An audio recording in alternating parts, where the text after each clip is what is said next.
Hi everyone, welcome to Chandan logics. ఎవరైతే students సీరియస్గా upcoming railway exams, SSC exams, police exams అలానే bank ఎగ్జామినేషన్స్కి prepare అవుతున్నారో వాళ్ళందరికీ ఉపయోగపడే విధంగా ఈ వీడియోలో నేను మ్యాథమెటిక్స్ క్వశ్చన్ పేపర్ సాల్వ్ చేయబోతున్నాను. టోటల్గా నేను దీంట్లో 25 క్వశ్చన్ సాల్వ్ చేస్తాను. ఎస్ఎస్సీలో CGL, CHL, CPO, MTS, stenography prepare అవుతున్నారు, పోలీస్కి సంబంధించి ఎస్ఐ మరియు కానిస్టేబుల్ ఎగ్జామ్ ప్రిపేర్ అవుతున్నారు, బ్యాంక్ ఎగ్జామ్స్ ప్రిపేర్ అవుతున్నారు, వాళ్ళందరికీ కూడా ఈ వీడియో ఉపయోగపడబోతుంది. అని మీద తెలిసిందే, రైల్వేలో గ్రూప్ డీకి సంబంధించి భారీ నోటిఫికేషన్ పడింది. 10th క్లాస్ పాస్ అయిన విద్యార్థులందరూ కూడా అప్లై చేసుకోవచ్చు. ఇంకేమైనా విద్యార్థులు అప్లై చేసుకోవచ్చు, అప్లై చేయండి. దీనికి సంబంధించిన కంప్లీట్ కోర్స్ మన దగ్గర అవైలబిలిటీ ఉంది. అలానే రైల్వేలో ఎన్టీపీ సంబంధించి కూడా మన దగ్గర స్పెషల్ బ్యాచ్ అవైలబిలిటీ ఉంది. అలానే ఎస్ఎస్ సంబంధించి CGL, CHSL, CPO, MTS, stenographer సంబంధించి మన దగ్గర కంప్లీట్ కోర్స్ కూడా అవైలబిలిటీ ఉంది. ఇందులో classes Telugu medium, English medium రెండు మీడియం కూడా క్లాస్ అప్పటికి అవైలబిలిటీ ఉంటాయి. ఎస్బీఐ పిఓ క్లర్క్ సంబంధించి ఎవరైతే విద్యార్థులు ప్రిపేర్ అవుతున్నారో దానికి సంబంధించిన స్పెషల్ బ్యాచ్ కూడా మన దగ్గర అవైలబిలిటీ ఉంది. బ్యాంక్ ఎగ్జామ్స్ అని రాయాలనుకుంటున్నారు, ఎస్ఎస్ ఎగ్జామ్స్ అని రాయాలనుకుంటున్నారు, రైల్వే ఎగ్జామ్స్ అని రాయాలనుకుంటున్నారు, వాళ్ళ కోసం కంప్లీట్ కాంపాక్ట్ ఉంది. కాంపాక్ట్లో మీకు మొత్తం క్లాస్ ఎగ్జామ్స్ మెటీరియల్స్ అన్ని కూడా ప్రొవైడ్ చేయడం జరుగుతుంది. తెలుగు మీడియం, ఇంగ్లీష్ మీడియం రెండు మీడియం కూడా క్లాస్ అవైలబిలిటీ ఉంటాయి అన్నమాట. తెలంగాణలో వీఆర్ఏ, వీఆర్ఓ ప్రిపేర్ విద్యార్థుల కోసం కంప్లీట్ కోర్స్ అవైలబిలిటీ ఉంది. Arithmetic reasoning, advance maths point of view విద్యార్థులు ప్రిపేర్ అవుతారో వాళ్ళ కోసం కూడా complete arithmetic reasoning, advance maths point of వ్యూలో 0 ఇయర్ బ్యాచ్ అవైలబిలిటీ ఉందన్నమాట. అలా మనకి అన్ని కోర్సెస్ ఆఫర్లో ఉన్నాయి. మీరు ఏ కోర్స్ కావాల్సి ఆ కోర్స్ తీసుకోవచ్చు. Classes Telugu medium, English medium రెండు మీడియంస్ కూడా సపరేట్గా అవైలబిలిటీ ఉంటాయి. ఒకవేళ మీకు ఏమైనా డౌట్స్ ఉంటే కనుక మీరు చందన్ లాజిక్స్ నెంబర్స్కి కాల్ చేయొచ్చు. లేదు ఒకవేళ మీరు ఫ్రీగా డెమో క్లాస్ వినాలనుకుంటే కనుక ఈ క్లాస్ అయిపోయిన తర్వాత చందన్ లాజిక్స్ యాప్ డౌన్లోడ్ చేసుకుని డెమో క్లాస్ కూడా ఫ్రీగా వినొచ్చు. ఈ క్వశ్చన్ జాగ్రత్త చూడండి. A and B can do a piece of work in 10 days. B and C can do the same work in 12 days. C and A can do the same work in 15 days. If all the three working together, find the number of days required to complete the work. A మరియు B ఒక పనిని 10 రోజుల్లో చేయగలరు. B మరియు C అదే పనిని 12 రోజుల్లో చేయగలరు. సి మరియు ఏ అదే పనిని 15 రోజుల్లో చేయగలరు. ముగ్గురు కలిసి పని చేస్తే ఆ పనిని పూర్తి చేయడానికి ఎన్ని రోజులు పడుతుంది? ఇది క్వశ్చన్ అన్నమాట. జాగ్రత్తగా గమనించండి. ఇక్కడ క్వశ్చన్ చెప్పిన దాని ప్రకారం ఏంటంటే ఏబి కలిసి పని చేస్తే పని పూర్తవడానికి ఎన్ని డేస్ టైం పడుతుంది? 10 డేస్. అదే బీసీ కలిసి పనిచేస్తే పని పూర్తవడానికి ఎన్ని డేస్ టైం పట్టింది? 12 డేస్.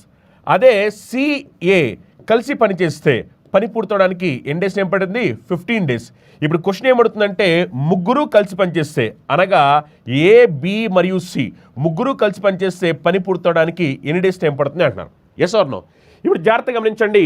ఇప్పుడు ఈ క్వశ్చన్లో మీరు ఫస్ట్ చేయాల్సింది ఏంటంటే టోటల్ వర్క్ ఏంటి తెలియదు కాబట్టి ఎల్సిఎం తీసుకుంటాం, అవునా కదా? 10, 12, 15 ఎల్సిఎం ఎంత అంటే 60. సో టోటల్ వర్క్ ఎంత అంటే 60 యూనిట్స్. మొత్తం పని 60 యూనిట్లు. వీళ్ళు రోజుకి ఎన్ని యూనిట్లు చేస్తారంటే 6 యూనిట్స్. వీళ్ళు రోజుకి ఎన్ని యూనిట్లు చేస్తారంటే 5 యూనిట్స్. వీళ్ళు రోజుకి ఎన్ని యూనిట్లు చేస్తారంటే 4 యూనిట్స్. అంటే మొత్తం మీద ఎన్ని యూనిట్ల పని జరుగుతుందంటే 6 + 5 + 4 మొత్తం మీద 15 యూనిట్స్ ఆఫ్ వర్క్ జరిగింది. ఈ 15 యూనిట్స్ ఆఫ్ వర్క్ ఎవరు చేశారు? ఈ 15 యూనిట్స్ ఆఫ్ వర్క్ ఎవరు చేశారంటే మీరు జాగ్రత్తగా గమనిస్తే ఇద్దరు ఏలు, ఇద్దరు బీలు, ఇద్దరు సీలు, అవునా కదా? ఎందుకంటే ఇక్కడ ఏలు ఇద్దరు ఉన్నారు, బీలు ఇద్దరు ఉన్నారు, సీలు ఇద్దరు ఉన్నారు. అంటే ఇద్దరు ఏలు, ఇద్దరు బీలు, ఇద్దరు సీలు కలిస్తే 15 యూనిట్స్ ఆఫ్ వర్క్ చేశారు. కానీ క్వశ్చన్ అడిగింది ఇద్దరు ఏలు, ఇద్దరు బీలు, ఇద్దరు సీలు చేస్తే పని ఎన్ని రోజుల్లో అవుద్దో కాదు. ఒక ఏ, ఒక బి, ఒక సి చేస్తే ఎన్ని రోజుల్లో అవుతున్నారు? మరి ఒక ఏ, ఒక బి, ఒక సి చేస్తే వీళ్ళు ఒక రోజులో ఎన్ని యూనిట్లు పని చేస్తారంటే వీళ్ళు 15/2 చేస్తారు, అవునా కదా? మరి ఒక రోజులో 15/2 చేస్తారు. మరి ఒక రోజులో 15/2 చేస్తే మొత్తం పని అవ్వాలంటే ఎంత టైం పడుతుందంటే వాళ్ళకి టోటల్ పని 60 యూనిట్స్ కాబట్టి వీళ్ళు ఒక రోజులో 15/2 చేస్తారు. కాబట్టి సింప్లిఫై చేస్తే ఏమైపోద్దో చూడండి. 60 15లో ఎన్ని టైమ్స్ పోయిందంటే 4 టైమ్స్ పోయింది. 2 × 4 అంటే 8 డేస్ టైం పడుతుంది. అంటే వాళ్ళ ముగ్గురు కలిసి పని చేయాలంటే ఆ పని ఎన్ని రోజుల్లో అవుద్ది అంటే 8 రోజుల సమయం పడుతుంది. Which of the following number is divisible by 6? So 6 చేత భాగించబడే సంఖ్య 8 అంటున్నారు. చూడండి, 6తో డివిజిబుల్ అవ్వాలి అంటే ఆ నెంబర్ అనేది 2తో డివిజిబుల్ అవ్వాలి, అలానే 3తో కూడా డివిజిబుల్ అవ్వాలి. ఒక నెంబర్ 6తో డివిజిబుల్ అవ్వాలి అంటే ఆ నెంబర్ 2తో డివిజిబుల్ అవ్వాలి, 3తో డివిజిబుల్ అవ్వాలి, అవునా కదా? 2 డివిజిబిలిటీ రూల్ ఏమిటి? 2 డివిజిబిలిటీ రూల్ ఏమిటి అంటే లాస్ట్ డిజిట్ అనేది ఈవెన్ నెంబర్ అయి ఉండాలి, అవునా కదా? 2 divisibility rule last digit even number అయి ఉండాలి. మీరు గమనించండి, 1 అనేది ఈవెన్ నెంబర్ కాదు, wrong answer. Last digit 3 even number కాదు, wrong answer. 0 even number, 0 even number, అవునా కదా? అంటే ఈ రెండింటిలో ఏదో ఒకటి ఆన్సర్ అవ్వాలి. నెక్స్ట్ 3 డివిజిబిలిటీ రూల్ చెక్ చేయండి. 3 డివిజిబిలిటీ రూల్ ఏమిటంటే some of digits should be divisible by 3. అంటే ఇక్కడ ఉన్న డిజిట్స్ మొత్తాన్ని యాడ్ చేస్తే ఆ సమ్ అనేది ఏమవ్వాలంటే 3తో డివిజిబుల్ అవ్వాలి, అవునా కదా? ఇప్పుడు ఇక్కడ ఉన్న వాటిలన్నింటినీ యాడ్ చేయండి. యాడ్ చేస్తే 2 + 8 చేస్తే 10, 10 + 1 11, 11 + 5 16, 16 + 3 చేసామనుకోండి ఎంత వచ్చిందంటే 19 వచ్చింది. మరి 19 అనేది 3లో డివిజిబుల్ అవుద్దా? డివిజిబుల్ కాదు కాబట్టి రాంగ్ ఆన్సర్. మరి ఇంకా రైట్ ఆన్సర్ ఏమిటి అంటే ఆప్షన్ 3. ఇంకా దీన్ని చెక్ చేయాల్సిన అవసరం లేదు, కావాల్సి మీరు యాడ్ చేయండి. యాడ్ చేస్తే మీరు చూడొచ్చు 4 + 3 చేసామనుకోండి 7, 7 + 7 చేస్తే 14, 14 + 8 చేసామనుకోండి 22, 22 + 5 చేస్తే 27. ఎస్, 27 అనే నెంబర్ మీరు చూస్తే కనుక 3లో డివిజిబుల్ అవుతుంది. Yes or no? సో అందుకనే 6లో డివిజిబుల్ అయ్యే నెంబర్ ఏమిటి అంటే మనకి ఆప్షన్ 3. ఎందుకంటే ఆ నెంబర్ 2లో డివిజిబుల్ అవుతుంది, 3లో కూడా డివిజిబుల్ అవుతుంది. ఈ క్వశ్చన్ చూడండి, ప్రతి ఒక్కరు కూడా ట్రై చేసి ఆన్సర్స్ కామెంట్ చేయాలి. A class of 30 students appeared in a test. The average score of 12 students is 60 and that of the rest is 80. What is the average score of the class? ఒక తరగతిలో 30 మంది విద్యార్థులు పరీక్ష రాశారు. 12 మంది విద్యార్థుల సగటు స్కోర్ 60, మిగిలిన వారి సగటు స్కోర్ 80. ఆ తరగతి సగటు స్కోర్ ఎంత? క్వశ్చన్ ఏమంటుందంటే మొత్తం ఆ తరగతి యొక్క సగటు స్కోర్ ఎంత? చూడండి, మొత్తం విద్యార్థులు ఎంతమంది అంటే 30 మంది విద్యార్థులు ఉన్నారు. అందులో 12 మెంబర్స్ యావరేజ్ ఎంత? 12 మెంబర్స్ యావరేజ్ ఎంత అంటే 60. 12 మెంబర్స్ యావరేజ్ ఎంత అంటే 60. రిమైనింగ్ అంటే 30లో 12 మెంబర్స్ వచ్చారు కాబట్టి మిగిలింది ఎంత అంటే 18 మెంబర్స్. అవునా కదా? ఈ మిగిలిన 18 మెంబర్స్కి యావరేజ్ ఎంత అంటే 80. మిగిలిన 18 మెంబర్స్కి 18 మెంబర్స్కి యావరేజ్ ఎంత అంటే 80. ఇప్పుడు క్వశ్చన్ ఏమంటారంటే ఈ టోటల్ అంటే 30 మెంబర్స్ కదా, ఈ టోటల్ 30 మెంబర్స్కి యావరేజ్ ఎంత అంటున్నారు. అవునా కదా? ఇప్పుడు నేను ఏం చేయబోతానంటే ఈ క్వశ్చన్ని అనవసరంగా క్యాలిక్యులేషన్ కాంప్లికేట్ చేయకోకుండా నేను యావరేజ్ని ఎజ్యూమ్ చేసుకుంటున్నాను. ఒకటి 60 ఇంకోటి 80 ఉంది కాబట్టి నేను యావరేజ్ని 70 అనుకున్నా. ఎప్పుడైతే నేను యావరేజ్ని 70 అనుకున్నానో ఇది 70 కన్నా తక్కువ ఉంది. ఎంత తక్కువ ఉందంటే 10 తక్కువ ఉంది. ఇది 70 కన్నా ఎక్కువ ఉంది. ఎంత ఎక్కువ ఉందంటే 10 ఎక్కువ ఉంది. అవునా కదా? ఇప్పుడు కావాలనుకుంటే క్యాలిక్యులేషన్ సింపుల్ అవడం కోసం సింప్లిఫై చేసుకోండి. సింప్లిఫై చేసుకుంటే పర్లేదు, మీ ఇష్టం అది. 6 టేబుల్ 2 టైమ్స్ పోయింది, 6 టేబుల్ 3 టైమ్స్ పోయింది, 6 టేబుల్ 5 టైమ్స్ పోయింది. సింప్లిఫై చేసుకోండి. ఏది ఎలా వదిలేస్తాడు వదిలేయండి, మీ ఇష్టం అది. ఇప్పుడు ఒకసారి మీరు చూస్తే కనుక ఇక్కడ చూడండి 2 × -10 అంటే -20 అంటే ఇక్కడ 20 తక్కువైంది. నెక్స్ట్ 3 × +10 అంటే +30, ఇక్కడ 30 ఎక్కువైంది. మరి ఓవరాల్గా చూసుకుంటే -20 + 30 అంటే ఓవరాల్గా మనకి +10 వచ్చింది. ఈ వచ్చిన 10 ఏం చేయాలంటే అందరికీ డిస్ట్రిబ్యూట్ చేయాలి. అందరూ అంటే మొత్తం అందరూ అంటే 5 మెంబర్స్. అవునా కదా? సో డిస్ట్రిబ్యూట్ చేస్తే 10/5. ఎప్పుడైతే మనం దీన్ని సింప్లిఫై చేస్తామో అప్పుడు ఏమైపోయిందంటే ఇది 10/5 2 వచ్చింది. 70 + 2 యావరేజ్ ఎంత అంటే 72. Yes or no? సో ఈ క్వశ్చన్ ఆన్సర్ ఎంత అంటే 72. Next question, find the gain percentage given that Aditi sold her scooter for rupees 40,620, gaining 1/5 of the selling price. So మళ్ళీ ఏమంటారంటే గెయిన్ పర్సెంటేజ్ అడుగుతున్నారు. అర్థమైందా? అదితి తన స్కూటర్ను 40,620 రూపాయలకి అమ్మిన తర్వాత అమ్మకపు ధరపై 1/5 వంతు లాభంతో లాభశాతాన్ని కనుగొనండి అంటున్నారు అనమాట. అంటే 1/5 వంతు లాభం వచ్చింది అమ్మకపు ధరలో. మనకి ఏంటంటే లాభశాతం కనుక్కోమంటారు. చూడండి, ఆమె స్కూటర్ ఎంతకు అమ్మింది అనేది అసలు పాయింట్ కాదు. అర్థమైందా? స్కూటర్ ఎంతకు అమ్మేది పాయింట్ కాదు. అసలు అది 50,000 అమ్మారా, 40,000 అమ్మారా, ₹1,00,000 అమ్మారా, అసలు అది పాయింటే కాదు. ఇక్కడ క్వశ్చన్లో చాలా జాగ్రత్తగా గమనించండి. ఏమిటంటే ప్రాఫిట్ అంటే గెయిన్ వచ్చింది. గెయిన్ ఎంత అంటే 1/5 ఆఫ్ సెల్లింగ్ ప్రైస్. ఇది చాలా important point. 1/5 of selling price. So gain ఏమిటి అంటే 1/5 ఆఫ్ సెల్లింగ్ ప్రైస్. అర్థమైందా? సో ఈ డినామినేటర్లో ఉన్నది ఏమిటి అంటే డినామినేటర్లో ఉన్నది సెల్లింగ్ ప్రైస్. ఎందుకంటే ఇక్కడ మీకు ప్రాఫిట్ అనేది దేని మీద చెప్పారంటే సెల్లింగ్ ప్రైస్ మీద చెప్పారు. ప్రాఫిట్ అనేది సెల్లింగ్ ప్రైస్ మీద చెప్పారు. 1/5 ఆఫ్ సెల్లింగ్ ప్రైస్ అంటే డినామినేటర్లో ఉన్నది సెల్లింగ్ ప్రైస్, పైన ఉన్నది ఏమిటంటే ప్రాఫిట్. అర్థమైందా? పైన ఉన్నది ప్రాఫిట్. ఓకే, ఇప్పుడు మనందరికి తెలిసిన విషయం ఏమిటంటే మనం ప్రాఫిట్ కట్టాలంటే ఎప్పుడు కూడా మనం కాస్ట్ ప్రైస్తో కంపేర్ చేస్తాం. కాబట్టి ఇప్పుడు నాకు కాస్ట్ ప్రైస్కి సెల్లింగ్ ప్రైస్కి నేను రేషియో అనుకుంటున్నాను. సెల్లింగ్ ప్రైస్ ఏమో ఎలాగో 5, అది నాకు తెలుసు. కాస్ట్ ప్రైస్ ఎంత అంటే చూడండి, సెల్లింగ్ ప్రైస్ ఏమో 5, ప్రాఫిట్ ఏమో 1. మనకి కాస్ట్ ప్రైస్ అప్పుడు ఏమి అవ్వాలి అంటే కాస్ట్ ప్రైస్ మనకి 4 అవ్వాలి. ఎందుకంటే మనకు తెలుసు selling price equal to cost price plus profit. అవునా కదా? Selling price equal to cost price plus profit. అప్పుడు మనం కాస్ట్ ప్రైస్ అంటే ఏమని చెప్తాము? Selling price minus profit. అంటే 5 - 1 4. కాస్ట్ ప్రైస్ ఏమవుతుందంటే 4 అవుద్ది. ఇప్పుడు చూడండి, కాస్ట్ ప్రైస్ ఏమో 4, సెల్లింగ్ ప్రైస్ ఏమో 5. ఇప్పుడు నాకు ప్రాఫిట్ పర్సెంటేజ్లో కావాలి. ఇప్పుడు ప్రాఫిట్ ఇక్కడ ఎంత వచ్చిందంటే 1 వచ్చింది. ఎప్పుడు కూడా మనం ప్రాఫిట్ని పర్సెంటేజ్లో క్యాలిక్యులేట్ చేసినప్పుడు ఎప్పుడు కూడా అంటే ప్రాఫిట్ని కాస్ట్ ప్రైస్ మీద క్యాలిక్యులేట్ చేస్తాము. సో 1/4 × 100. 1/4 అంటే మీ అందరూ తెలిసిందే 25%. సో ఈ క్వశ్చన్కి ఆన్సర్ ఎంత అంటే 25%. ఈ క్వశ్చన్ చూడండి, a tap can fill a cistern in 10 minutes. Another tap can empty it in 12 minutes. If both the taps are open, the time in hours taken to fill the tank will be. ఒక కుళాయి ఒక తొట్టెను 10 నిమిషాల్లో నింపగలదు మరియు మరొక కుళాయి దానిని 12 నిమిషాల్లో ఖాళీ చేయగలదు. 2 కుళాయిలు తెరిచి ఉంటే ట్యాంక్ నిండడానికి పట్టే సమయం ఎంత అన్నారు. ఒకటేమో ఫిల్ చేస్తుంది, ఒకటేమో ఎంటీ చేస్తుంది. చూడండి, ఫిల్ చేసేది ఏం చేస్తుందంటే 10 మినిట్స్లో ఫిల్ చేస్తుంది. చూడండి, ఫిల్ చేస్తుంది కాబట్టి ఇది ప్లస్, ఓకేనా. ఇంకోటి ఏమిటంటే ఎంటీ చేస్తుంది, ఖాళీ చేస్తూ ఉంటుంది. ఎంటీ చేస్తుంటుంది, ఖాళీ ఎంటీ చేస్తుంటుంది. ఎంటీ చేస్తుంది కాబట్టి మైనస్. ఇది ఎంత టైంలో ఎంటీ చేస్తుంది అంటే 12 మినిట్స్లో ఎంటీ చేస్తుంది. 12 మినిట్స్లో ఎంటీ చేస్తుంది. ఇప్పుడు క్వశ్చన్ ఏమిటి అంటే ఈ 2 ఒకేసారి, అంటే ఫిల్ చేసేది ఎంటీ చేసేది 2 ఒకేసారి ఆన్ చేస్తే ఎంత టైంలో ఫిల్ అవుద్ది అన్నారు. అందుకని చూడండి, ట్యాంక్ కెపాసిటీ ఎల్సిఎం తీసుకోవాలి. 10 12 ఎల్సిఎం ఎంత అంటే 60. సో టోటల్ ట్యాంక్ కెపాసిటీ వచ్చేసరికి 60 లీటర్స్. ఇది ఏం చేస్తుందంటే నిమిషానికి 6 లీటర్స్ ఫిల్ చేస్తుంది. ఇది నిమిషానికి 5 లీటర్స్ ఎంటీ చేస్తుంది. ఇది ఫిల్ చేస్తుంది కాబట్టి ప్లస్, ఇది ఎంటీ చేస్తుంది కాబట్టి మైనస్. ఓవరాల్గా ఏం జరుగుతుందంటే +6 -5 అంటే +1. అంటే ఓవరాల్గా 1 లీటర్ ఫిల్ అవుతుంది. ఏది 2 ట్యాప్స్ కలిపి చేస్తే 1 లీటర్ ఫిల్ అవుతుంది. మరి 1 లీటర్ ఫిల్ అయితే మొత్తం ఈ ట్యాంక్ ఫిల్ అవడానికి ఎంత టైం పడుతుంది అంటే 60/1 60 మినిట్స్ టైం పడుతుంది. అవునా కదా? 60 మినిట్స్ నథింగ్ బట్ 1 హార్. అవునా కదా? 60 మినిట్స్ అంటే నథింగ్ బట్ 1 హార్. ఎందుకంటే ఆన్సర్ మనల్ని హవర్స్లో అడుగుతున్నారు, హవర్లో. అవునా కదా? 60 మినిట్స్ అంటే 1 hour. Next question data interpretation సంబంధించిన క్వశ్చన్. ఒక్కసారి మీరు అందరూ కూడా ఈ ఇన్ఫర్మేషన్ జాగ్రత్తగా చూడండి. నేను మీకోసం ఒకసారి ఇది జూమ్ చేస్తున్నాను. ఫస్ట్ ఒకసారి ఇచ్చిన ఇన్ఫర్మేషన్ చూడండి. The below table shows the number of 1 litre bottles of soft drinks produced by 3 companies during 2016 to 2020. Study the given information carefully answer the questions. So 1 litre bottles produce చేసే దానికి సంబంధించి 3 కంపెనీలు ఎలా produce చేస్తున్నాయి అనే దానికి సంబంధించి ఇన్ఫర్మేషన్ ఇవ్వడం జరిగిందనమాట. ఓకేనా?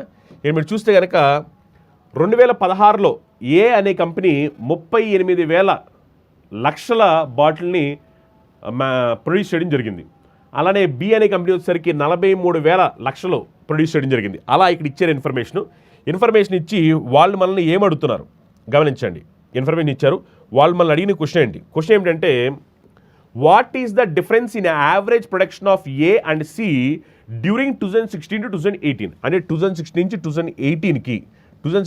2018కి మనకేం కావాలి? ఏకి సికి డిఫరెన్స్ కావాలి. ఏసి ఈ 2 మళ్ళీ డిఫరెన్స్ కావాలి. 2016 నుంచి 2018కి ఏకి సికి డిఫరెన్స్ కావాలి. చూడండి, దీనికి ఏం చేస్తారంటే మళ్ళీ అందరూ కూడా ఇది యాడ్ చేసి అది యాడ్ చేసి ఆ తర్వాత సబ్ట్రాక్ట్ చేసి యావరేజ్ ఇదంతా చేస్తారు. ఓకేనా? అదంతా అవసరం లేదు. అర్థమైందా? డిఫరెన్స్ ఇన్ యావరేజ్ అడిగారు. ఫస్ట్ దీనికి యావరేజ్ కట్టి దానికి యావరేజ్ కట్టి అంతా చేయాల్సిన అవసరం లేకుండా ఫస్ట్ ఏం చేస్తారంటే డిఫరెన్స్ తీసుకోండి. డిఫరెన్స్ తీసుకుని ఆ తర్వాత యావరేజ్ కట్టుకోండి. చూడండి, ఇదేమో 38,000, ఇదేమో 51,000. ఇది ఎక్కువ ఉంది, ఆబ్వియస్లీ ఎక్కువ ఉంది కాబట్టి ప్లస్. అవునా కదా? ఎంత ఎక్కువ ఉంది గమనించాలి. ఎంత ఎక్కువ ఉందంటే 13,000 ఎక్కువ ఉంది. ఎంత ఎక్కువ ఉందంటే 13,000. అవునా కదా? ఇదేమో 41,000, ఇదేమో 57,000. అంటే ఇక్కడ కూడా ఇదే ఎక్కువ ఉంది. ఎంత ఎక్కువ ఉందంటే ఇది 16,000 ఎక్కువ ఉంది. అవునా కదా? నెక్స్ట్ 63,000, 53,000. అంటే ఇక్కడ కూడా ఇదే ఎక్కువ ఉంది కాబట్టి ప్లస్. ఎంత ఎక్కువ ఉంది? 10,000 ఎక్కువ ఉంది. అవునా కదా? ఇప్పుడు ఓవరాల్గా మీరు చెక్ చేస్తే ఎంత అంటే 39,000. యావరేజ్ అడిగారు కాబట్టి డివైడ్ బై 3. మరి 39/3 చేస్తే ఎంత వస్తుంది? 13. అవునా కదా? సో ఈ క్వశ్చన్ ఆన్సర్ ఎంత అంటే 13K. Next question, find the LCM of 1/7, 2/5 and 3/15. So ఏంటంటే ఇక్కడ 3 నెంబర్స్ కనిపిస్తున్నాయి, ఫ్రాక్షన్లు ఉన్నాయి. వీళ్ళు ఎల్సిఎం చెప్పాలి. మనందరూ తెలుసు ఎల్సిఎం ఆఫ్ ఫ్రాక్షన్ ఎలా కట్టాలనేది. ఎల్సిఎం ఆఫ్ ఫ్రాక్షన్ ఎలా కట్టాలంటే LCM of numerator divide by HCF of denominator. అవునా కదా? HCF of denominator.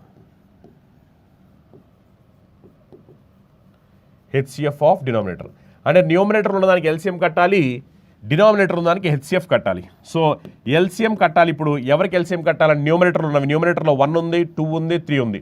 వీళ్ళు ఎల్సిఎం కట్టాలి. డివైడ్ బై హెచ్సిఎఫ్ డినామినేటర్ కట్టాలి. డినామినేటర్కి హెచ్సిఎఫ్. డినామినేటర్లో ఏమున్నాయి? డినామినేటర్లో 7 ఉంది, 5 ఉంది, 15 ఉంది. వీళ్ళు ఎప్పుడైనా హెచ్సిఎఫ్ కట్టాలి. ఒకసారి గమనించండి, 1, 2, 3 ఎల్సిఎం ఎంత అంటే 6 బై 7, 5, 15 హెచ్సిఎఫ్ ఎంత అంటే 1. మరి 6/1 అంటే అప్పుడు ఆన్సర్ ఏమవ్వాలి? 6 అవ్వాలి. Next question, the ratio of circumference and diameter of a circle is 3:5. If the circumference is 6 cm, then the radius of circle is. So క్వశ్చన్లో సర్కంఫరెన్స్కి డయామీటర్కి రేషియో ఇచ్చారు. రేషియో ఎంత అంటే 3:5. సో సర్కంఫరెన్స్ వచ్చేసరికి ఎంత అంటే 6 సెంటీమీటర్ అని చెప్తున్నాను. Circumference of a circle formula ఎంత అంటే 2πr. అవునా కదా? సర్కంఫరెన్స్ సర్కిల్ ఫార్ములా ఎంత అంటే 2πr. ఇప్పుడు మనం దాన్ని కూడా పట్టించుకోవాల్సిన అవసరం లేదు, ఎందుకంటే మనకి సర్కంఫరెన్స్ రేషియో ఇచ్చారు. సర్కంఫరెన్స్కి డయామీటర్కి రేషియో 3:5 అంటే 3 parts వాల్యూ ఎంత అంటే 6 సెంటీమీటర్. మరి 3 part వాల్యూ 6 సెంటీమీటర్ అంటే 1 part వాల్యూ 2 అనే కదా. మరి 1 part వాల్యూ 2 అన్నప్పుడు డయామీటర్ 5 parts కాబట్టి 5 into 2 ఎంత అంటే 10. సో డయామీటర్ ఎంత వచ్చిందంటే మనకి 10 సెంటీమీటర్ వచ్చింది. మరి డయామీటర్ 10 సెంటీమీటర్ వస్తే మళ్ళీ రేడియస్ అడిగారు. రేడియస్ అంటే డయామీటర్లో హాఫే కదా, అవునా కదా? అప్పుడు ఆన్సర్ ఏమవ్వాలి చెప్పండి, 5 సెంటీమీటర్. చాలా సింపుల్ క్వశ్చన్, జస్ట్ మీరు క్వశ్చన్లో ఇచ్చిన ఇన్ఫర్మేషన్ని అర్థం చేసుకుంటే చాలు. నెక్స్ట్ క్వశ్చన్ చూడండి. The monthly income of Ramesh in year 2021 was 18,600 and his monthly expenditure was 12,400. In year 2022, his income increased by 15% and his expenditure increased by 8%. Find the percentage increase in his savings. 2021 సంవత్సరంలో రమేష్ నెలవారీ ఆదాయం 18,600 మరియు అతని నెలవారీ ఖర్చు 12,400. 2022 సంవత్సరంలో అతని ఆదాయం 15% మరియు అతని ఖర్చు 8% పెరిగింది. అతని పొదుపులో పెరుగుదల శాతాన్ని కనుగొనండి అని చెప్పంటున్నారు. ఇక్కడ చూస్తే కనుక మనందరూ తెలిసింది ఏంటంటే income equal to expenditure plus savings. ఇది మనకు తెలుసు కదా. ఇతనికి ఇన్కమ్ ఎంత అంటే 18,600 అనేది ఇన్కమ్. 18,600 ఇన్కమ్. ఎక్స్పెండిచర్ ఎంత అంటే 12,400 వచ్చేసరికి ఎక్స్పెండిచర్. మరి మిగిలింది సేవింగ్స్. ఎంత మిగిలింది చూడండి. 18,600లో 12,400 పోతే ఇంకా మిగిలింది ఎంత అంటే 6,200. అవునా కదా? 6,200. ఎస్. ఇప్పుడు ఒకసారి జాగ్రత్తగా గమనించి ఈ పక్కనున్న సున్నాల్ని కాసేపు పక్కన పెట్టేద్దాం, ఎందుకంటే ఈ జీరోస్ అనేవి అన్నింటిలో కామన్గా ఉన్నాయి కదా, కాసేపు పక్కన పెడదాం. పక్కన పెట్టేస్తే మీరు చూడండి, 62 ఇక్కడ 1 టైం పోయింది, 62 ఇక్కడ 2 టైమ్స్ పోయింది, 62 ఇక్కడ 3 టైమ్స్ పోయింది. అంటే ఇన్కమ్, ఎక్స్పెండిచర్, సేవింగ్స్ వచ్చేసరికి 3, 2, 1 కింద ఉన్నాయి. అవునా కదా? ఇప్పుడు నేనేం చేస్తున్నానంటే క్యాలిక్యులేషన్ సింపుల్ అవడం కోసం దీన్ని 300 అనుకుంటున్నాను, ఇప్పుడు దీన్ని 200 అనుకుంటున్నా, ఇది 100. అవునా కదా? ఎందుకంటే మనకి income equal to expenditure plus savings. మనకేమొచ్చిందంటే ఇన్కమ్ 3 వచ్చింది, ఎక్స్పెండిచర్ 2 వచ్చింది, సేవింగ్స్ 1 వచ్చింది. నేను క్యాలిక్యులేషన్ సింపుల్ అవడం కోసం 300, 200, 100 అనుకున్నా. ఇప్పుడు క్వశ్చన్ ఏం చెప్పింది మనకి? క్వశ్చన్ ఏం చెప్పిందంటే ఇన్కమ్ ఇంక్రీజ్ బై 15%. ఇన్కమ్ 15% పెరిగిందంట. మరి 300లో 15% పెరగడం అంటే 45. అవునా కదా? 300 15% పెరగడం అంటే 45. అంటే ఇది 45 పెరిగింది. ఓకే. అలానే ఇక్కడ ఎక్స్పెండిచర్ ఏమైంది? Expenditure increase by 8%. ఇది 8% పెరిగింది, 8%. సో 200లో 8% అంటే 16. అవునా కదా? ఇప్పుడు చూడండి, 45 ఎక్స్ట్రాగా వస్తే అందులో 16 ఎక్స్పెండిచర్ అంటే మిగిలిందంతా సేవింగ్స్ అనే కదా. సేవింగ్స్ మిగిలింది ఎంత అంటే ఇక్కడ 29 మిగిలింది. అవునా కదా? So savings 29. ఇప్పుడు క్వశ్చన్ అడిగింది అదే, సేవింగ్స్ ఎంత % పెరిగింది అన్నారు. అంతకుముందు 100 ఉన్నది కాస్త ఇప్పుడు 29 పెరిగింది. 100 ఉన్నది 29 పెరిగింది అంటే 29% పెరిగిందనేగా. అవునా కదా? 100 ఉండాల్సింది 29 పెరిగింది అంటే 29% పెరిగిందనే కదా. సో ఆన్సర్ ఎంత అంటే 29%. నెక్స్ట్ క్వశ్చన్ చూడండి. నెక్స్ట్ క్వశ్చన్ డేటా ఇంటర్ప్రిటేషన్ సంబంధించిన క్వశ్చన్. ఒకసారి నెక్స్ట్ క్వశ్చన్ అందరూ కూడా చేయాలి. ఆన్సర్ వస్తుంది. Number of pages printed by 2 printers P1 and P2 over 3 years are given in the following table. So P1, P2 అని 2 ప్రింటర్స్ ఉన్నాయి. వాటికి సంబంధించి ప్రింటింగ్ ఎలా జరిగింది అనే దానికి సంబంధించిన ఇన్ఫర్మేషన్ ఇవ్వడం జరుగుతుంది అనమాట. ఓకే. సో ఇక్కడ చూడండి, ఇక్కడ చూస్తే కనుక P1 మండే రోజున 200 ప్రింట్ అయ్యాయి. అవునా కదా? నెక్స్ట్ P2 వచ్చేసరికి 250, ట్యూస్డే రోజున P1 150, P2 వచ్చేసరికి 300. ఇలా ఇన్ఫర్మేషన్ ఇచ్చారు. మళ్ళీ ఏమడుతున్నారు ఏమడుతున్నారంటే what is the difference between the total number of pages printed by 2 printers during these 3 days. ఈ 3 daysలో ఈ 2 ప్రింటర్స్ మధ్యలో ప్రింట్ అయిన పేజెస్ డిఫరెన్స్ కావాలి. సో నాకు కావాల్సిన సింపుల్గా వీళ్ళిద్దరి మధ్యలో డిఫరెన్స్ కావాలి మొత్తం ఈ 3 days కలిపి. ఇది 200, ఇది 250. అంటే ఆబ్వియస్లీ ఇది ఎక్కువ ఉంది కాబట్టి ప్లస్ తీసుకుంటున్నాను. ఎంత ఎక్కువ ఉందంటే 50 ఎక్కువ ఉంది. నెక్స్ట్ ఈ 2 చూస్తే కనుక మళ్ళీ ఇది ఎక్కువ ఉంది. ఎంత ఎక్కువ ఉందంటే 150 300 కాబట్టి 150 ఎక్కువ ఉంది. అవునా కదా? నెక్స్ట్ ఇక్కడ 225 210 ఇది తక్కువ ఉంది. ఈసారి తక్కువ ఉంది కాబట్టి మైనస్ తీసుకున్నా. ఎంత తక్కువ ఉంది అంటే 15 తక్కువ ఉంది. సో ఇప్పుడు చూడండి, 50లోంచి 15 తీసేస్తే ఎంత వస్తుంది చెప్పండి? 35. అప్పుడు 150 + 35 అంటే 185 ఆన్సర్ అవుతుంది. ఓకేనా? ఓవరాల్గా మొత్తం మీద చెక్ చేసుకుంటే ఆన్సర్ ఎంత అంటే 185. Next question, the value of n in the equation 9 into n of 4 divided by 4 minus 15 into 4 equal to 12. So ఇది మనం బాడ్ మాస్ రూల్ ఫాలో అవుతూ సింప్లిఫై చేయాల్సిన అవసరం ఉందన్నమాట. చూడండి, 9 into n of is nothing but multiplication. Okay, 4 divided by 4 అనేది దీని value అయిపోతుంది 1 ఉంది, అవునా కదా. సో ఇది ఏమైపోద్ది అంటే ఇంటూ 1, ఎందుకంటే 4 divided by 4 1 కదా, మైనస్ 15 into 4 చేస్తే ఎంత వస్తుందంటే 60 ఈక్వల్ టు ఎంత అంటే 12, అవునా కదా. ఇప్పుడు ఏమైపోద్ది అంటే 9n into n అంటే 9 ఈక్వల్ టు మైనస్ 60 అవతల వెళ్ళిపోతే ప్లస్ 60 అయిపోద్ది. 60 + 12 చేసి 72 వస్తుంది, అవునా కదా. అప్పుడు 72 అనేది 9లో ఎన్ని టైమ్స్ క్యాన్సిల్ అయిపోతుంది, 8 టైమ్స్. సో n వాల్యూ ఎంత వచ్చింది మనకి 8 వచ్చింది. సో ఈ క్వశ్చన్ ఆన్సర్ ఎంత 8. Next question, the single discount equivalent to the discount series of 15%, 20% and 5% days. So 15%, 20%, 5% ఈ మూడు కలిపి సింగిల్ డిస్కౌంట్ కింద ఎంత అవుతుంది అని క్వశ్చన్ అడుగుతున్నారు. ఫస్ట్ నేను ఏం చేస్తానంటే ఈ రెండింటికి నేను చేస్తాను 15%, 20% ఈ రెండింటికి చేస్తాను. తెలుసుగా డిస్కౌంట్ ఎలా కట్టాలో, -15, -20, మైనస్ ఇంటూ మైనస్ ప్లస్ కాబట్టి 15 into 20 చేస్తే 300 by 100 చేసామనుకోండి, అప్పుడు 300 100లో 3 టైమ్స్ పోతుంది. -15, -20 అంటే -35, -35 + 3 అంటే -32, అవునా కదా. సో ఈ రెండు కలిపితే 32% వచ్చింది, 32%. ఇప్పుడు ఈ 32కిను ఈ 5కి చేయాలి, అర్థమైంది. ఈ రెండు కలిపితే నాకు 32 వచ్చింది, ఈ 32కి 5కి చేయాలి. అప్పుడు డిస్కౌంట్ -32 -5 మైనస్ ఇంటూ ప్లస్ చేసి మైనస్ ఇంటూ మైనస్ చేస్తే ప్లస్ వస్తుంది. 32 into 5 చేసామనుకోండి, అప్పుడు ఎంత వస్తుంది చెప్పండి, 160 by 100. అప్పుడు ఇది సింప్లిఫై చేస్తే ఎంత వస్తుంది, 1.6 వస్తుంది, అవునా కదా. ఇప్పుడు చూడండి, -32 -5 చేస్తే కనుక -37 ప్లస్ 1.6, అప్పుడు ఎంత వస్తుంది చెప్పండి, -35.4. సో ఆన్సర్ ఎంత అంటే 35.4. మైనస్ అంటే డిస్కౌంట్, సో అందుకనే ఆన్సర్ ఎంత 35.4. నెక్స్ట్ క్వశ్చన్, డేటా ఇంటర్ప్రిటేషన్ సంబంధించిన క్వశ్చన్ ఇది. ఒకసారి జాగ్రత్తగా ఇచ్చిన ఇన్ఫర్మేషన్ ఒకసారి జాగ్రత్తగా చూడండి. The sales of two kinds of bicycle B1 and B2 in lakhs manufactured by a company over a period of 3 years are shown below. So company manufacture చేసే bicycle సంబంధించిన ఇన్ఫర్మేషన్ ఇచ్చారు. 2004, 2005, 2006లో B1 అనే ఒక bicycle company, B2 అనే ఇంకో bicycle company, వాళ్ళకి సంబంధించి ఎన్ని బైసైకిల్స్ని వాళ్ళు మ్యానుఫ్యాక్చర్ చేస్తారు అనే దానికి సంబంధించిన ఇన్ఫర్మేషన్ ఇచ్చారు వాళ్ళు. చూడండి, 2004లో B1 వచ్చేసరికి 195 lakhs, B2 వచ్చేసరికి 284 lakhs అలా ఇన్ఫర్మేషన్ ఇచ్చారు. ఇప్పుడు వాళ్ళు ఏమడుతున్నారంటే from 2004 to 2006 what is the ratio of total sales of bicycles B1 to the total sales of bicycle B2. So వాళ్ళు ఏమడుతున్నారంటే రేషియో అడుగుతున్నారు, అర్థమైందా. రేషియో B1కి B2కి రేషియో అడుగుతున్నారు. అండ్ సింపుల్గా ఏంటంటే వీళ్ళిద్దరిని యాడ్ చేస్తే చాలు. సో యాడ్ చేస్తే చూడండి ఒకసారి 5, నెక్స్ట్ 3 + 5 చేస్తే 8, 8 + 9 చేస్తే 17. సో 1 క్యారీ, ఇదేమో 7. నెక్స్ట్ ఈ మొత్తాన్ని చేస్తే ఇది ఎంత వస్తుందంటే 6 వస్తుంది. ఇది ఎంత అంటే 675 వచ్చింది యాడ్ చేస్తే. ఈ మొత్తాన్ని యాడ్ చేయండి, యాడ్ చేస్తే 1 క్యారీ, ఇదేమో 0. నెక్స్ట్ వచ్చేసరికి 1 క్యారీ, ఇది 0. నెక్స్ట్ వచ్చేసరికి ఇది ఎంత వస్తుంది చెప్పండి, ఎంత వస్తుందంటే 10, అవునా కదా. ఇప్పుడు మనం దీనికి రేషియో కట్టాల్సిన అవసరం ఉంది. రేషియో క్యాలిక్యులేట్ చేయండి. రేషియో క్యాలిక్యులేట్ చేస్తే 5 టేబుల్ ఇక్కడ 1 టైం పోయింది. Next 5 3 times 15, 5 times 25. నెక్స్ట్ ఇక్కడ చూస్తే కనుక 5 టేబుల్ ఎంత అంటే 200 times పోయింది 5 టేబుల్, అవునా కదా. మళ్ళీ మీరు ఒకసారి చూసుకుంటే కనుక మళ్ళీ 5 టేబుల్ క్యాన్సిల్ అవుతుంది, ఎస్ ఆర్ నో. మళ్ళీ 5 టేబుల్ క్యాన్సిల్ అవుతుంది. 5 టేబుల్ క్యాన్సిల్ చేస్తే కనుక 5 2 times చేస్తే 10, 5 7 times చేస్తే 35.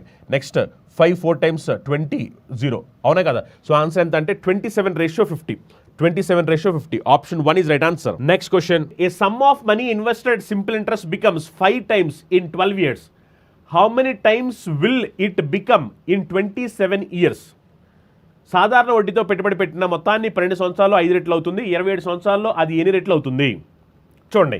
సో ఏమన్నారంటే వాళ్ళు 5 times అవుతుంది 12 yearsలో అని చెప్పంటున్నారు. సో 12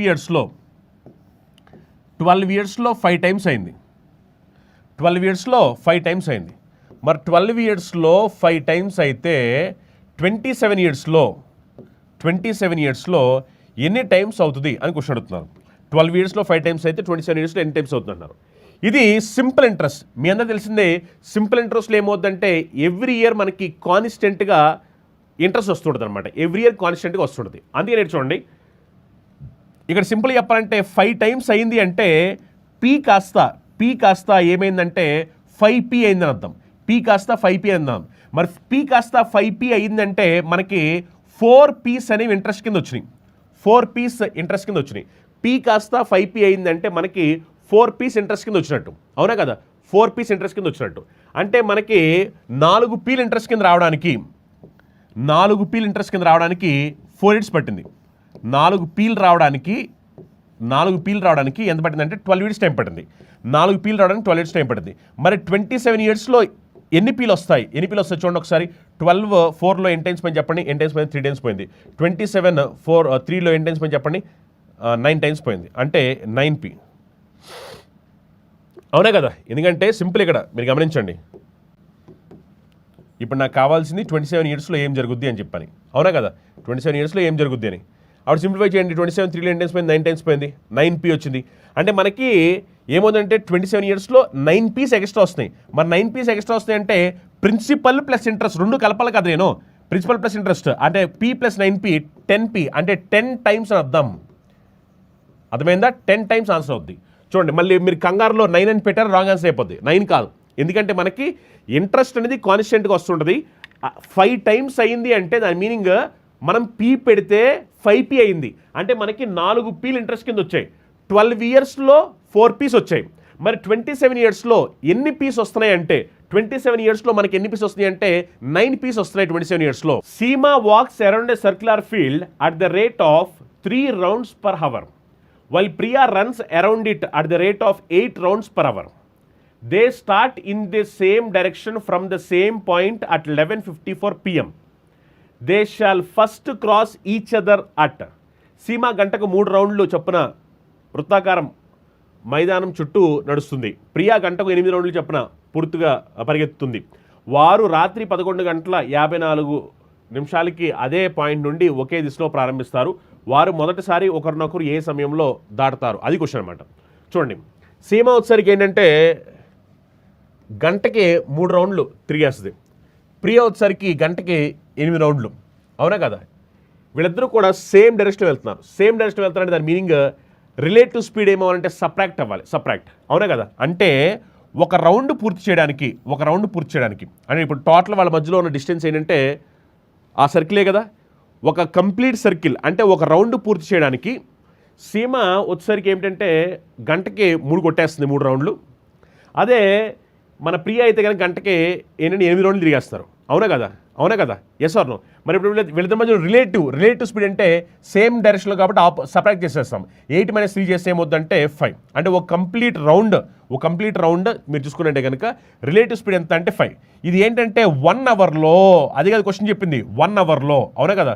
1 అవర్లో వాళ్ళు 3 రౌండ్స్ తిరుగుతున్నారు సీమ, ప్రియా 8 రౌండ్స్ తిరుగుతున్నారు. రిలేటివ్గా మీరు చెక్ చేస్తే 5 రౌండ్స్, అంటే 1 అవర్లో మనం ఏం చేయాలంటే 5 రౌండ్స్. Yes or no?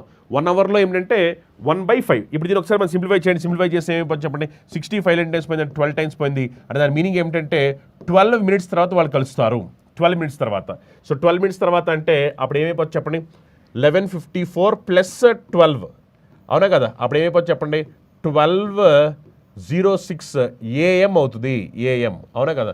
ఎందుకంటే PM నుంచి 12 మినిట్స్ యాడ్ చేస్తే AM అయిపోవాలి, 12:06 AM. క్వశ్చన్ ఏమడుతుందంటే what is the difference in the percentage of wheat production in the year 2014 to the percentage of wheat production in the year 2016 rounded up to 2 decimal places.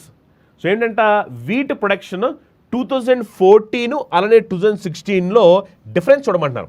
గమనించండి, 2014 మీరు ఒకసారి check చేయండి. 2014 ఒకసారి మీరు check చేస్తే కనుక total production వచ్చేసరికి 170, total production 170. కానీ మనల్ని అడిగింది వీట్ పర్సెంటేజ్ కావాలి. వీట్ మీరు చూస్తే కనుక వీట్ ఏమిటంటే ఇగో ఈ వైలెట్ కలర్ వీట్, అంటే ఇది వీట్ అనమాట, అవునా కదా. ఇది వీట్. మరి వీట్ ఎంత అంటే 140 నుంచి 170 అంటే 30. సో 30 × 100, ఇది పర్సెంటేజ్లో కావాలి, × 100. Yes or no? ఇది ఒక్కసారి మనం సింప్లిఫై చేసాం అనుకోండి, ఏమైపోతే చెప్పండి, 0 క్యాన్సిల్ అయిపోతే అప్పుడు 300/17, అవునా కదా. అప్పుడు ఏమైపోతుంది, 17 1 టైం చేస్తే 17. Yes or no? నెక్స్ట్ ఇక్కడ 17 అంటే ఇంకెంత మిగిలిపోయింది, ఇక్కడ 13 మిగిలిపోయింది. Yes or no? 13. 17ని మనం ఎన్ని టైమ్స్ చేస్తే 17ని మనం 7 టైమ్స్ చేసామనుకో, అప్పుడు 70 + 49, 70 + 49 అంటే 119. Yes or no? 70 + 49 119. అంటే ఇది 17.1 సంథింగ్ వచ్చేలా ఉంది. ఒకసారి ఇది కూడా చూద్దాం. 2016 ఇది కూడా చూడండి. ఇక్కడ మనం వచ్చేసరికి టోటల్ వచ్చేసరికి 200, టోటల్ 200 వీటి వచ్చేసరికి ఎంత అంటే 160 నుంచి చూడండి 160 నుంచి 200 అయింది. ఇది వీట్ అవునా కదా, అంటే మనకి ఎంత 40, ఇది 40. ఇది ఒకసారి మనం చూస్తే కనుక ఇది ఎంత అంటే 20%,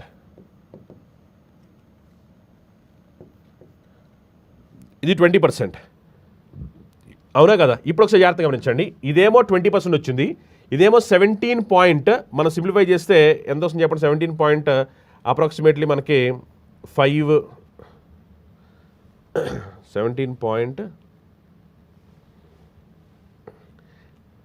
17 స్క్వేర్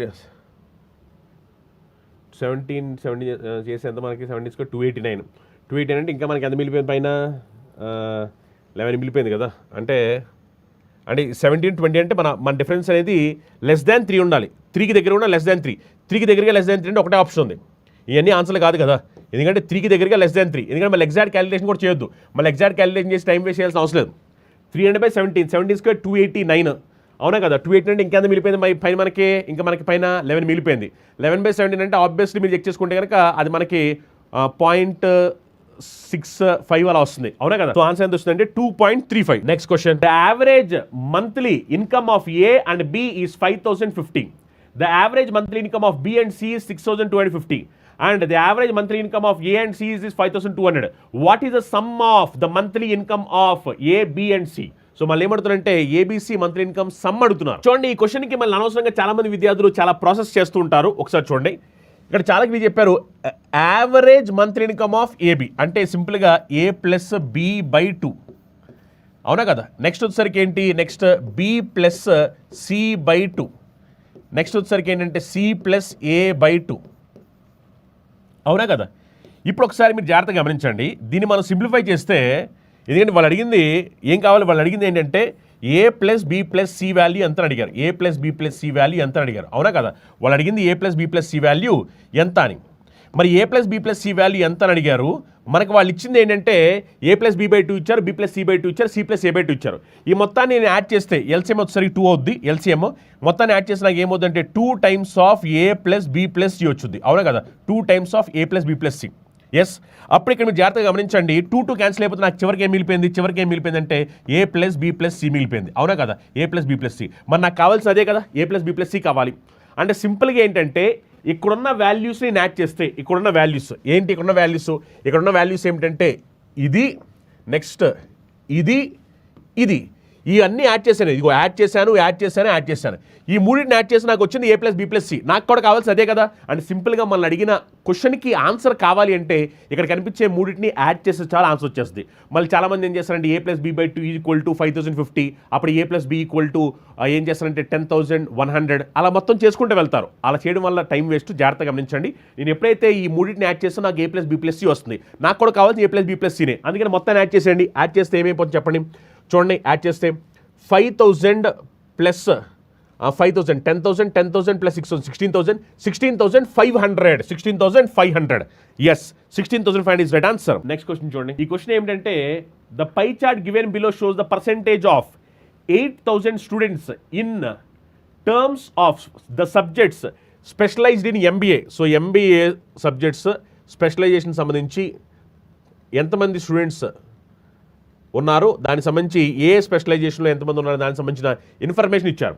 ఇక్కడ చూస్తే కనుక HR 14%, IB 19%, IR 16%, finance 12%, marketing 22%, IT వచ్చేసరికి 17%.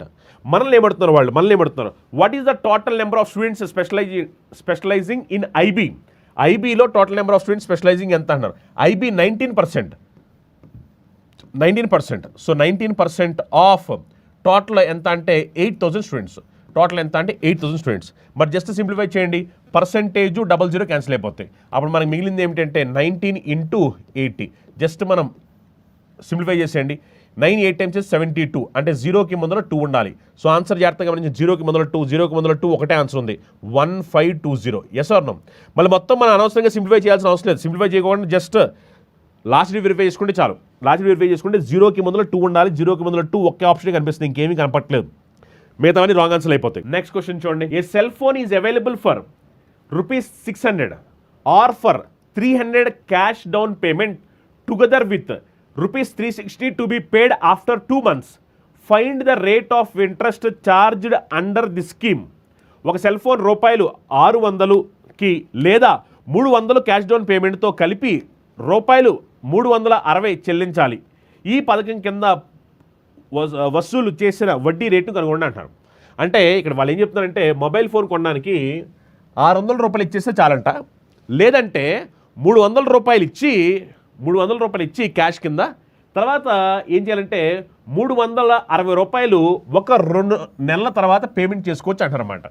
ఇప్పుడు దీంట్లో వచ్చిన ఇంట్రెస్ట్ రేట్ ఎంత అని అడుగుతున్నారు. ఓకేనా, మనకు తెలిసిందే ఇంట్రెస్ట్ రేట్ క్యాలిక్యులేట్ చేయడం. ఇప్పుడు ఇక్కడ PT/100 అవునా కదా, PT/100. ఎస్, ఇప్పుడు జాగ్రత్తగా గమనించండి. ఇప్పుడు ఏమైందంటే యాక్చువల్గా ₹600 అయితే ఇక్కడ ఏమైందంటే 300 ప్లస్ 360 మొత్తం మీద ఏమైందంటే ₹660 కట్టాము. ₹660 అంటే మనం ఇక్కడ ₹60 ఇంట్రెస్ట్ కింద ఇచ్చాము. సో ఇంట్రెస్ట్ ఫార్ములా ఏంటంటే PT/100 అంటే ఇక్కడ ఇంట్రెస్ట్ ఎంత అంటే 60. పి ఎంత అంటే చూడండి, 600లో 300 మనం ఫస్ట్ ఇచ్చేసాం. మరి 300 ఫస్ట్ ఇచ్చాం కాబట్టి మనం ఆ 300కి ఇంట్రెస్ట్ ఏం కట్టట్లా. మిగిలిన 300 2 నెలల పాటు మనం తీసుకున్నాం కాబట్టి టైము, దానికి ₹6 ఎక్స్ట్రా పే చేసాం ఇంట్రెస్ట్ కింద. అంటే మనం పే చేసి ₹60 300 మీద, అవునా కదా. సో ప్రిన్సిపల్ ఎంత అంటే 300, టైం పీరియడ్ వచ్చేసరికి 2 months. గుర్తుపెట్టుకోండి, ఇది మంత్స్, అందుకనే మనం దీన్ని ఇయర్స్లోకి మార్చాలి కాబట్టి డివైడ్ బై 12. అర్థమైందా? ఇక్కడ మంత్స్ ఉంది, మనం ఇయర్స్లో మార్చాలి కాబట్టి డివైడ్ బై 12. ఆ రేట్ ఆఫ్ ఇంట్రెస్ట్ మనం కనుక్కోవాలి. ఓకేనా, ఇక్కడ కింద వచ్చేసరికి ఇంటూ 100. ఇది ఇప్పుడు ఇంట్రెస్ట్ మనకు ఆల్రెడీ ఎంత తెలుసు. ఇంట్రెస్ట్ వచ్చేసరికి ₹60 మనం ఇంట్రెస్ట్ పే చేసాం. ఇప్పుడు చూడండి, సింప్లిఫై చేస్తే 300 100 ఎన్ని టైమ్స్ పోయింది, 3 టైమ్స్ పోయింది. 3 × 2 6, 66లో ఎన్ని టైమ్స్ పోయిందంటే ఇది 10 టైమ్స్ పోయింది, అవునా కదా. అప్పుడు ఆర్ వాల్యూ ఎంత అంటే 12 × 10 120. సో రేట్ ఆఫ్ ఇంట్రెస్ట్ ఎంత అంటే 120%. నెక్స్ట్ క్వశ్చన్ చూడండి, if the mean proportional between P and Q is 12, then the possible values of P and Q respectively are. So PQకి మీన్ ప్రపోర్షనల్ చెప్పారు. సో మీన్ ప్రపోర్షనల్ అంటే మీకు తెలిసిందే, mean proportional అంటే √AB. అంటే మీన్ ప్రపోర్షనల్ ఆఫ్ PQ అన్నప్పుడు √PQ ఎంత అంటే 12. అప్పుడు P × Q కావాలి అంటే 2 వైపులా స్క్వేర్ చేయాలి. 2 వైపులా స్క్వేర్ చేస్తే 12² ఎంత అంటే 144. అంటే P × Q వాల్యూ ఎంత అంటే 144 రావాలి. P × Q వాల్యూ 144 రావాలి. ఇప్పుడు క్వశ్చన్ ఎదురుతున్నారు, PQ పాసిబుల్ వాల్యూస్ ఏమిటి అంటున్నారు. మనం ఎప్పుడైతే P వాల్యూ Qని మల్టిప్లై చేస్తే 144 వస్తుందో అది ఆన్సర్ అవుతుంది. చూడండి, ఈ రెండింటిని మల్టిప్లై చేస్తే నాకు 144 వస్తుందా? 3 × 38 చేసామనుకోండి 144 వస్తుందా? రావట్లేదు కదా, రాంగ్ ఆన్సర్. నెక్స్ట్ 24 × 6 చేస్తే 144 వస్తుందా? 24 × 6 చేస్తే 144 వస్తుంది. 24 × 6 చేస్తే 144 వస్తుందా? రావట్లా. 3 × 28 చేస్తే 124 వస్తుందా? రావట్లా. Yes or no? మనకి రెండింటిని మల్టిప్లై చేస్తే 144 రావాలి. మరి 144 రావాలి కాబట్టి చెక్ చేయండి అలా ఎక్కడ వస్తుందంటే మనకు ఓన్లీ ఒక ఆప్షనే వస్తుంది, option 3 right answer. Next question చూడండి, what is the length in centimetre of each side of a cube of volume of 13,824 centimetre cube. So మళ్ళీ ఏమడుతుందంటే లెంత్ అడుగుతున్నారు, అవునా కదా. అంటే ఏ క్యూబ్ వాల్యూ ఎంత అంటే 13824 అంటున్నారు. Yes or no? మనకి ఏ వాల్యూ కావాలి అంటే సింపుల్గా ఏంటంటే మనం దీనికి క్యూబ్ రూట్ కట్టాలి. 13824కి క్యూబ్ రూట్ కట్టాలి. Yes or no? మరి ఆబ్వియస్లీ మీకు తెలుసు ఏమొస్తుంది ఆన్సర్, 13824. ఎస్, ఏ వాల్యూ అన్నప్పుడు ఏం చేయాలప్పుడు మనం క్యూబ్ రూట్ కట్టాలి. క్యూబ్ రూట్ ఆన్సర్ ఏంటంటే 24. క్యూబ్ రూట్ ఆఫ్ 13824 ఎంత అంటే 24. నెక్స్ట్ క్వశ్చన్ చూడండి, next question, a man buys 10 kg of wheat at rate of 26 per kg. The wheat is mixed with 6 kg of another good quality of wheat to get a mixture at a price of 35 per kg. The price of good quality wheat per kg is. ఒక వ్యక్తి 10 కిలోల గోధుమలను kilo 26 రూపాయలు చొప్పున కొంటున్నాడు. గోధుమలు 6 కిలోలు ఇతర మంచి నాణ్యము గల గోధుమలతో కలిపి 35 రూపాయల కిలో ధరకు మిశ్రమాన్ని పొందుతాడు. కిలోకు మంచి నాణ్యత గల గోధుమల ధర ఎలా ఉంటుందని క్వశ్చన్ అడుగుతారన్నమాట. ఓకేనా, గమనించండి. ఇది ఏం చేస్తాడు, ఫస్ట్ ఇతని దగ్గర ఏం చేస్తాడంటే ఇతను ఒక 10 కిలోలు 26 రూపాయలు చొప్పున కొంటున్నాడు. 10 కిలోలు 26 చొప్పున కొంటున్నాడు కాబట్టి ఒక కిలో 26 రూపీస్, అలా 10 కిలో కొంటున్నాడు. కొని ఏం చేస్తాడంటే దీనికి ఏం చేస్తాడంటే ఒక 6 కిలోలు ఏం చేస్తాడంటే ఒక మంచి క్వాలిటీ దాంతో మిక్స్ చేస్తాడు. ఆ మంచి క్వాలిటీ దాని ప్రైస్ మనం కనుక్కోవాలి, అదేంటి తెలియదు. దాన్ని ఏం చేస్తాడంటే ఒక మంచి క్వాలిటీ దాంతో మిక్స్ చేస్తున్నాడు. ఎన్ని కిలోలు? 6 కిలోలు. ఒక 6 కిలోలు మంచి క్వాలిటీ తీసుకుని దాంతో మిక్స్ చేస్తాడు. ఏది? ఈ 10 కిలోలు 26 రూపాయలు చొప్పున తీసుకున్న దానికి ఒక 6 కిలోలు మంచి క్వాలిటీ తీసుకుని ఈ రెండు మిక్స్ చేశాడు. ఈ రెండు మిక్స్ చేసి ఇప్పుడు ఏం చేశాడంటే అతను 35 రూపాయలు కిలో అమ్మేస్తాడు. 35 రూపాయలు కిలో. అలా మొత్తం ఇప్పుడు అతని దగ్గర ఎన్ని కిలోలు ఉన్నట్టు? మొత్తం ఎన్ని కిలోలు అంటే ఇగో ఇదేమో 10 కిలోలు, ఇదేమో 6 కిలోలు, అంటే మొత్తం మీద అతని దగ్గర 16 కిలోలు ఉన్నట్టు. ఇప్పుడు అలా ఇవి 16 కిలోలు 1 కిలో 35 రూపాయలు చెప్పిన అమ్ముతాడు. మనకు కావాల్సింది ఏంటంటే ఈ మంచి క్వాలిటీ దాని ప్రైస్ ఎంతో మనకు కావాలి. సింప్లిఫై చేయండి. 26 × 10 చేస్తే 260 ప్లస్ P × 6 ఈక్వల్ టు 35 × 16 చేసామనుకోండి, ఇది ఎంత వస్తుందంటే 560 వస్తుంది. Yes or no? 560 ఏనా? 35 10 టైమ్స్ చేస్తే 350. Yes or no? 35 6 టైమ్స్ చేస్తే ఎంత వస్తుంది? 180 ప్లస్ 30. 180 ప్లస్ 30 అంటే ఇది 210 కదా, అంటే 560 సరిపోయింది కదా. అప్పుడు P × 6 ఈక్వల్ టు 560 మైనస్ 260 అంటే 300. Yes or no? అప్పుడు మనకి పీ వాల్యూ కావాలి. పీ వాల్యూ కావాలి, సింప్లిఫై చేసింది. 300 6 టైమ్స్ పోతుంది చెప్పండి, 50 టైమ్స్, అవునా కదా. సో దాని వాల్యూ, మంచి దాని వాల్యూ ఎంత అంటే 50 rupees per kg. Next question చూడండి. On dividing a number by 55 we get 28 as a remainder. On dividing the same number by 11 what is the remainder? ఒక సంఖ్యని 55 చే భాగిస్తే మనకు శేషం 28 వస్తుంది. అదే సంఖ్యను 11తో భాగిస్తే శేషం ఎంత వస్తుంది అన్నారు. సింపుల్ క్వశ్చన్ చూడండి. ఒక సంఖ్యను 55తో భాగిస్తే ఏమైందంట? 28 శేషం వచ్చింది. ఇప్పుడు ఆ సంఖ్య మనకు తెలియదు, అనవసరం మనకి. అదే సంఖ్యను ఇప్పుడు ఏమంటారంటే 11తో భాగిస్తే, అదే సంఖ్యను ఇప్పుడు 11తో భాగిస్తే శేషం ఎంత వస్తుంది అంటారు. ఇప్పుడు గమనించాల్సింది ఏమిటంటే, మీరు ఒక సంఖ్యను ఆల్రెడీ 55 భాగించేస్తే ఎంత వచ్చింది మనకి? 28 వచ్చింది మనకి. 28, అవునా కదా? 28 వచ్చింది. ఇప్పుడు ఏదైతే ఈ సంఖ్య భాగించిందో అదే సంఖ్యని ఇది కూడా భాగించుంది. Yes or no? భాగించినప్పుడు శేషం ఎంత అంటున్నారు. అప్పుడు ఏమవుద్ది? ఈ మిగిలిపోయిన దాన్ని కడితే చాలు. ఈ మిగిలిపోయిన దాన్ని 11తో భాగిస్తే శేషం ఎంత వస్తుందో చాలు. 11 2లో 22 అంటే శేషం రిమైండర్ ఎంత వస్తుంది? 6 వస్తుంది. సో ఆన్సర్ ఎంత అంటే 6. సింపుల్. మళ్ళీ ఆ నెంబర్ ఏంటి అంతా కనుక్కోవాల్సిన అవసరం లేదు. ఆ నెంబర్ ఏంటి కనుక్కోవాల్సిన అవసరం లేకోకుండానే ఒక అంకెను 55 భాగిస్తే ఏమొచ్చిందంటే శేషము 28 వచ్చింది. అదే అంకెను, ఆ అంకెను మనకు అనవసరం, అదే అంకెను 11 భాగిస్తుంది. అదే అంకెను 11 భాగిస్తే ఏమవుద్ది అంటున్నారు. సో 28ని 28ని ఎప్పుడైతే మనం 55తో భాగిస్తామో శేషం 28కి మిగిలిపోయింది. కానీ ఎప్పుడైతే 28 11తో భాగిస్తామో అప్పుడు శేషం అనేది ఏమవుద్దంటే 6 అవుతుంది. నెక్స్ట్ క్వశ్చన్ చూడండి. 2 goods trains 132 meter and 108 meter in length are running towards each other on parallel tracks. The first train is running at a speed of 32 km/h and second train at speed of 40 km/h. How much time will they take to cross each other after meeting? 132 మీటర్లు మరియు 108 మీటర్లు పొడవు ఉన్న 2 goods రైళ్లు సమాంతర పట్టాలపై ఒకదాన్నొకటి పరిగెడుతున్నాయి. మొదటి రైలు 32 కిలోమీటర్ల వేగంతో అలానే మరియు రెండోది 40 కిలోమీటర్ల గంట వేగంతో పరిగెడుతున్నాయి. కలిసిన తర్వాత అవి ఒకదాన్నొకటి దాటడానికి ఎంత సమయం పడుతుంది అంటారు. టైం అడుగుతున్నారు, టైం. సో మనకు కావాల్సిన టైం కావాలి. టైం అంటే nothing but distance by speed.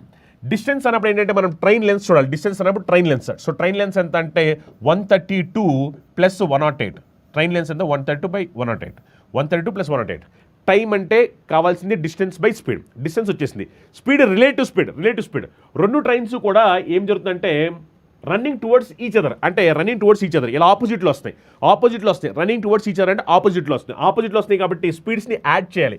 Add చేస్తే ఈ 32 ఇదేమో 40. రిలేటివ్ స్పీడ్ ఎంత అంటే 32 + 40 72 km/h. ఇది చూడండి, ఇది km/h ఉంది, పైనేమో మీటర్స్లో ఉన్నాయి. అందుకని km/h మీటర్స్/సెకండ్లో మార్చాలి. km/h మీటర్/సెకండ్లో మార్చడానికి × 5/18, అవునా కదా. ఇప్పుడు ఒకసారి మనం దీన్ని సింప్లిఫై చేస్తే 72 18లో ఎన్ని టైమ్స్ పోయింది? 4 టైమ్స్ పోయింది, అవునా కదా. ఇప్పుడు ఒకసారి మనం దీన్ని సింప్లిఫై చేస్తే 132 + 108 చేసామనుకోండి ఎంత వస్తుందంటే ఇది 240 వస్తుంది. 240/4 5 = 20, అవునా కదా.